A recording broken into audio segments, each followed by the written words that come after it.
Please enable JavaScript. Nitish Kumar का आरक्षण वाला दांव कितना टिकेगा? सुप्रीम कोर्ट के फैसले से समझिए। Nitish Kumar bets on reservation understand from supreme court decision how long will it last. Nitish Kumar demand increase in reservation. Hindi news India.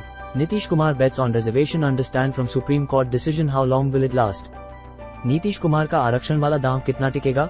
Supreme court के फैसले से समझिए।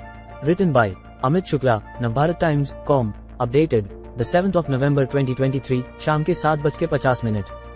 लोकसभा चुनाव 2024 से पहले आरक्षण का मुद्दा गर्म होता जा रहा है। बिहार के मुख्यमंत्री नीतीश कुमार ने इसे लेकर बड़ा दांव चला है। उन्होंने ओबीसी, एससी और एसटी के लिए कोटा बढ़ाने का प्रस्ताव किया है। उन्होंने सरकारी नौकरी और शिक्षण संस्थानों में इसे बढ़ाकर 65% करने को कहा है। हाइलाइट्स। बिहार के सीएम नीतीश कुमार ने आरक्षण बढ़ाने का किया प्रस्ताव। ओबीसी, एससी एसटी के लिए रिजर्वेशन बढ़ा 65% करने का प्रपोजल। सुप्रीम कोर्ट ने राज्यों के लिए तय कर रखी है 50% की सीमा।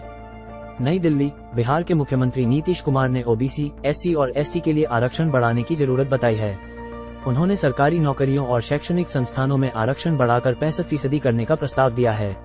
इसमें आर्थिक रूप से कमजोर वर्गों के लिए केंद्र के 10% आरक्षण को शामिल नहीं किया गया है। इस तरह कुल रिजर्वेशन 75% हो जाएगा। जातीय जनगणना को लेकर जारी शोर शराबे के बीच नीतीश कुमार ने यह ऐलान किया है।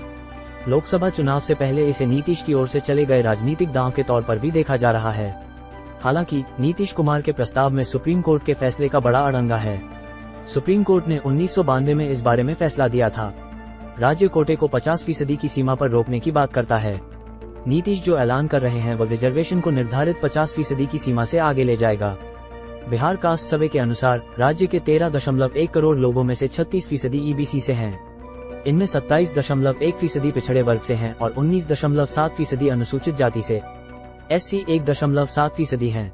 वहीं सामान्य वर्ग 15.5%। इसका मतलब ये है कि बिहार के 60% से ज्यादा लोग पिछड़े या अति पिछड़े वर्ग से आते हैं। वर्तमान ईबीसी के लिए 18% और पिछड़े वर्गों के लिए 12% आरक्षण है। वहीं अनुसूचित जाति के लिए ये 16% और अनुसूचित जनजाति के लिए 1% है। नीतीश ने जो प्रस्ताव किया है उसमें संशोधित कोटा के तहत एससी कैंडिडेट को 20% जबकि ओबीसी और ईबीसी को 43% कोटा मिलने की बात कही गई है। ये पहले के मुकाबले कोटे में 30% की बढ़ोतरी है। एसटी के लिए 2% आरक्षण का प्रस्ताव किया गया है। 50% सीलिंग खत्म करने की मांग ने पकड़ा जोर। बिहार में जातिगत सर्वे के बाद से ही आरक्षण की 50% की सीलिंग को खत्म करने की मांग ने जोर पकड़ा है। देश में रिजर्वेशन का मुद्दा बेहद संवेदनशील रहा है। इसका असर अगले साल होने वाले लोकसभा चुनाव पर भी देखने को मिल सकता है। ज्यादातर जानकार नीतीश के इस कदम को राजनीतिक चश्मे से ही देख रहे हैं। विपक्ष के INDIA गठबंधन को बनाने और खड़ा करने में वो शुरू से काफी सक्रिय रहे हैं। हालांकि नीतीश के दांव को सुप्रीम कोर्ट के 1992 के फैसले के सामने टिकना होगा।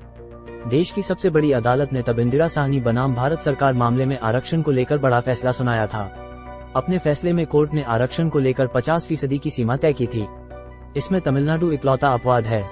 उसे छोड़कर सभी राज्यों में इसका पालन करना होता है। कई राज्यों में अलग अलग समुदायों को रिजर्वेशन देने की नीति के तहत इस सीलिंग को समाप्त करने की मांग उठती रही है। इनमें महाराष्ट्र और झारखंड शामिल हैं। यहाँ तक महाराष्ट्र और कर्नाटक में तो रिजर्वेशन के प्रस्ताव भी पारित कर दिए गए। हालांकि कोर्ट ने उन प्रस्तावों पर अमल करने से रोक लगा दी। इस मामले में 10% ईडब्ल्यूएस आर्थिक रूप से कमजोर कोटा अपवाद रहा है। सुप्रीम कोर्ट ने 27% ओबीसी आरक्षण को रखा था काम। 1992 में 9 जजों की संवैधानिक पीठ ने 6-3 के बहुमत से फैसला सुनाया था। उसने 27% ओबीसी आरक्षण को कायम रखा था। सिर्फ अपवादों को छोड़ उसने आरक्षण की 50% सीमा तय करने का फैसला सुनाया था। बाद में 1994 में 76वां संशोधन हुआ था। इसके तहत तमिलनाडु में रिजर्वेशन की सीमा 50% से ज्यादा कर दी गई थी।